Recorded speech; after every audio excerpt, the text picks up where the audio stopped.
Isang mapagpalang umaga po sa ating lahat. Gusto ko lang po sanang i-share sa inyo yung paano po magprinta ng pera sa lupa. Ito po yung naging resulta ng tanim po namin for almost 30 days. No? O, magit po isa-isang buwan. Tanim po kami ng kamatis, ng sili, at mga talong. May mga parte po na hindi po masyadong lumaki, no? Ito po yun, no? Yung iba, naging prosper naman sila. Ito po kung paano, ituturo ko po sa inyo ang paano pagprinta ng pera sa lupa sa loob ng isang buwan. Paano po ang pagkondisyon ng lupa? Isa po ito sa mga proseso, no? Yung paglinyada po ng plot natin, no? Bago natin i-kondisyon yung lupa. Ito po yung proseso. Maggawa po tayo ng mga tali o tansi, no, para sa linyada ng lupa. Ito po yung paggawa.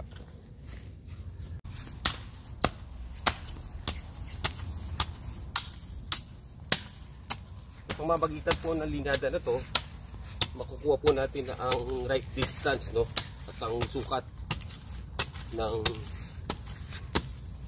lupa na pagtataniman po ng ating mga gulay. Quick guide lang para kondisyon po natin ang lupa.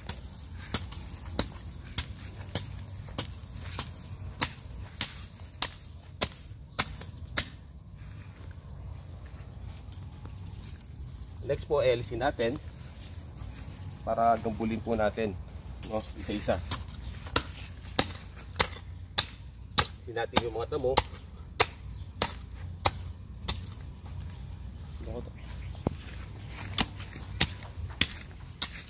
Gambulin na maayos para maalis po yung mga damo na at mga bato.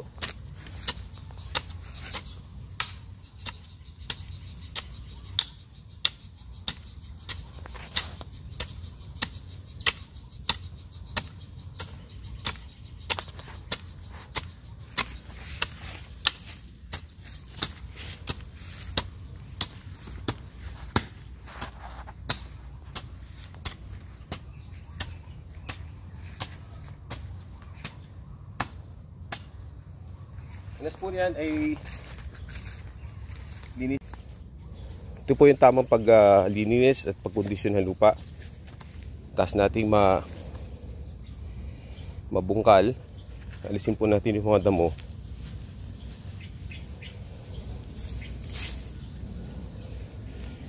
Ito na po yung na-produce na 3 plot. No. After po nyan, ay lagyan po natin ng mga pataba, no, galing sa compost materials. Dapat walang bato.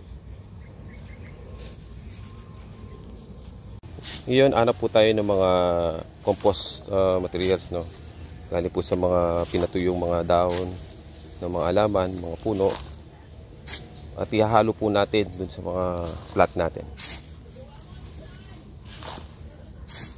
Ngayon po, ito po yung lagay natin ng compost materials, no, sa plot natin. Nilagay po natin ng depende po sa gusto nating mangyari sa plot. I-mix po natin, no.